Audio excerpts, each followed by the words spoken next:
आदर्श शिक्षण मंडळी सौ सुशीलाबाई विरकर हायस्कूल नातूबाग पुणे मध्ये तुमचे सहर्ष स्वागत।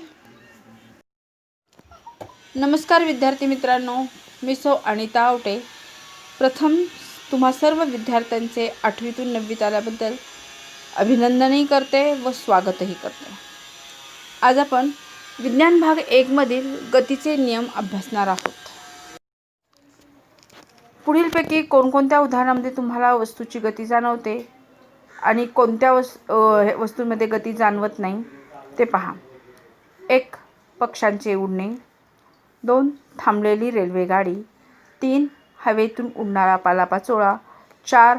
डोंगरावरती स्थिर असलेला दगड। तर विद्यार्थी मित्रांनो, पक्ष्याचे उडणे व हवेतून उडणारा पालापाचोळा या उदाहरणांमध्ये गतीची जाणीव तुम्हाला होते।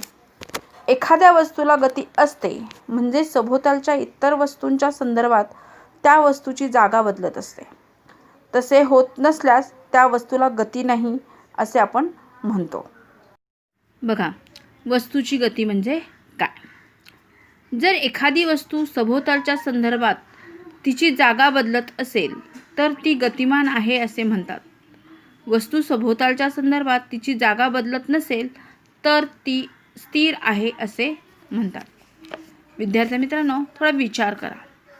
बघा, बसमधून तुम्ही प्रवास करीत आहात, तुमच्या शेजारी बसलेली व्यक्ती गतिमान आहे का असे कधी तुम्हाला प्रश्न पडतो का? तर शेजारी असलेली व्यक्ती आपल्या दृष्टीने गतिमान नाही, पण रस्त्यावरच्या माणसाच्या दृष्टीने ती गतिमान असते। एक दुसरे उदाहरण बघा। एखादी वस्तू जर गतिमान आहे किंवा नाही हे निश्चित करण्यासाठी तुम्हाला कोणकोणत्या बाबींचा विचार करावा लागतो? तर एखादी वस्तू गतिमान आहे किंवा नाही हे निश्चित करण्यासाठी ती वस्तू सभोवतालच्या इतर वस्तूंच्या संदर्भात आपली जागा बदलत आहे की नाही याचा विचार प्रथम तुम्हाला करावा लागतो। वस्तूची गती म्हणजे काय आता आपण पाहिले। आता आपण पाहूया अंतर। अंतर म्हणजे नक्की काय?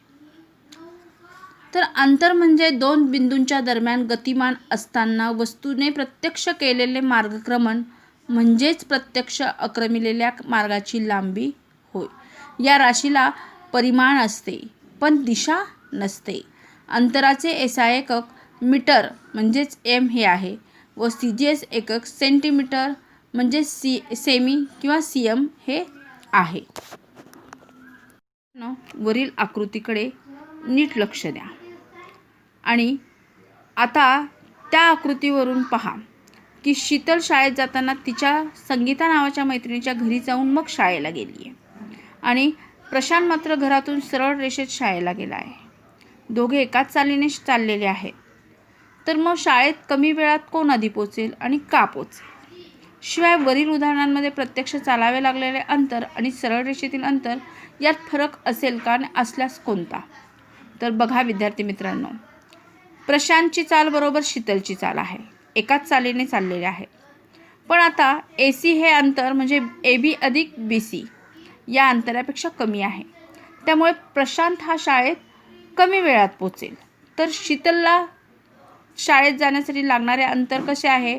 तर शीतल आधी शाळेत जाताना तिच्या मैत्रिणीच्या घरी गेली म्हणजे AB अधिक BC म्हणजेच 500 मीटर अधिक 1200 मीटर बरोबर 1700 मीटर अंतर तिला चालावे लागले।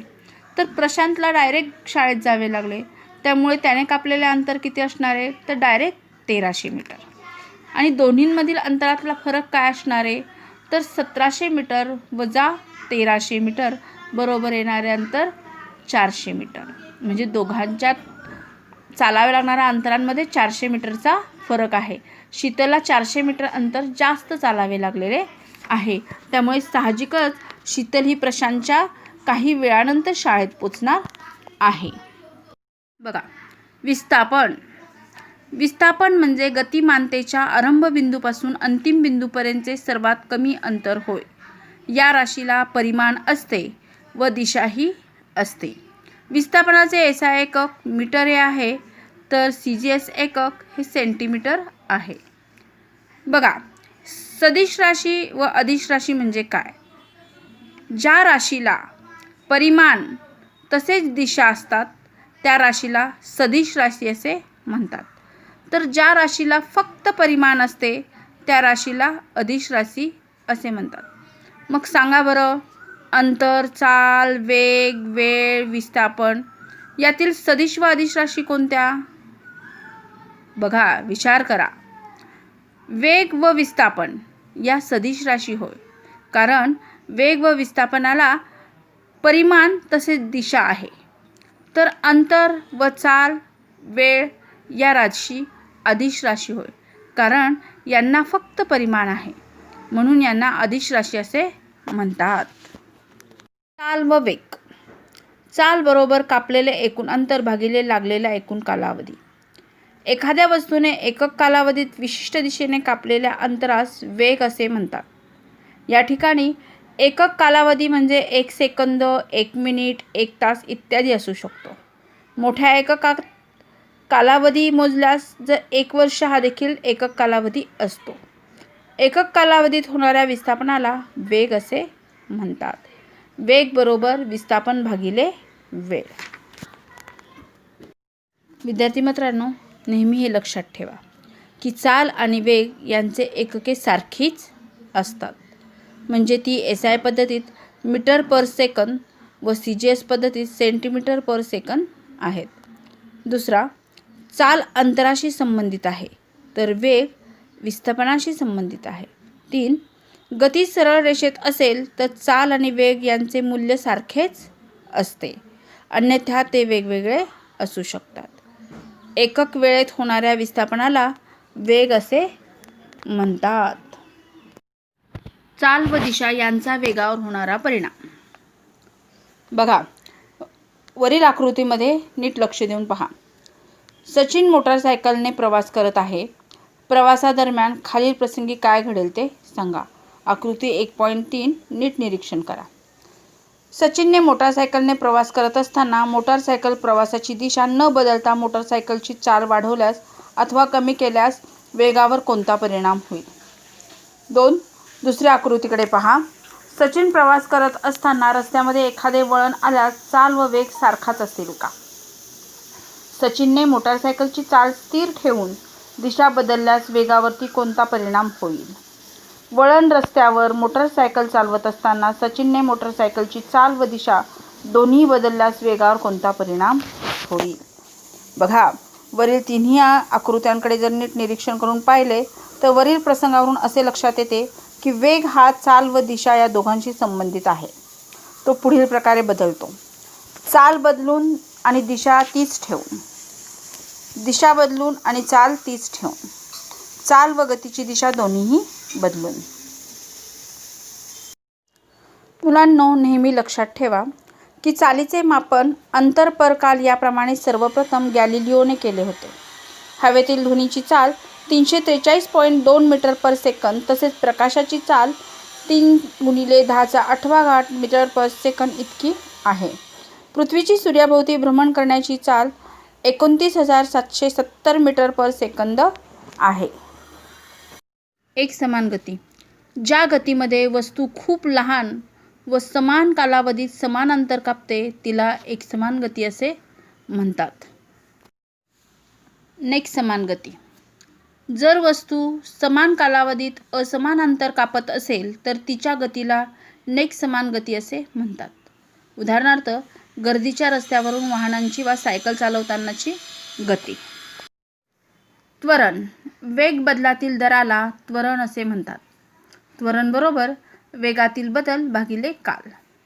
या राशीला परिमाण असते व दिशाही असते. त्वरणाचे SI एकक मीटर पर सेकंद वर्ग आहे व CGS एकक सेंटीमीटर पर सेकंद वर्ग आहे. जर खूप लहान व समान कालावधीत वस्तूच्या वेगामध्ये समान बदल होत असेल तर वस्तूचे त्वरण एकसमान असते. तसे होत नसल्यास त्वरण नेकसमान असते. वेग वाढत असताना त्वरण धन असते तर वेग कमी होत असताना त्वरण ऋण असते. ऋण त्वरणाला अवत्वरण किंवा मंदन असे म्हणतात. वेग एकसमान असल्यास त्वरण 0 असते. उदाहरणार्थ, लहानपणी तुम्ही सर्वजण घसरगुंडी खेळला असाल. घसरगुंडीवरून घसरत असताना सुरुवातीस वेग कमी असतो, मध्ये तो वाढतो व शेवटी तो कमी होऊन 0 होतो, हे आपणास माहीत आहे. या वेगबदलातील दरालाच आपण त्वरण असे म्हणतो. त्वरण बरोबर वेगातील बदल भागिले काल. जर u हा सुरुवातीचा वेग आहे आणि t या कालावधीनंतर बदलून अंतिम वेग v होत असेल तर त्वरण a बरोबर अंतिम वेग वजा सुरुवातीचा वेग भागिले काळ, म्हणजेच a बरोबर v वजा u भागिले t. जर एखादी गतिमान वस्तू ठराविक कालावधी दरम्यान वेग बदलत असेल तर त्या वस्तूच्या गतीला त्वरणित गती असे म्हणतात. जर समान कालावधीत वेगामध्ये समान बदल होत असतील तर त्या त्वरणास एकसमान त्वरण असे म्हणतात. जर समान कालावधीत वेगामध्ये असमान बदल होत असतील तर त्या त्वरणास एकसमान त्वरण असे म्हणतात. एकसमान वर्तुळाकार गती. जेव्हा एखादी वस्तू एकसमान चालीसह वर्तुळाकार मार्गाने जाते तेव्हा त्या गतीला एकसमान वर्तुळाकार गती असे म्हणतात. ही त्वरणित गती होय.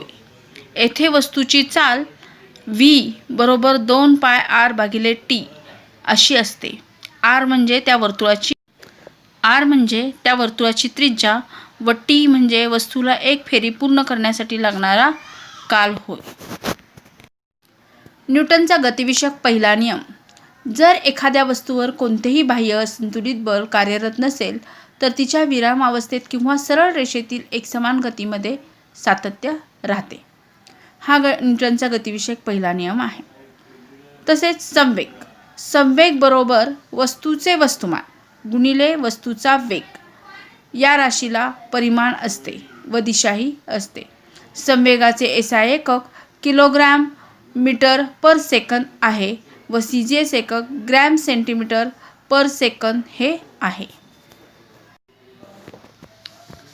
न्यूटनचा गतिविषयक दुसरा नियम.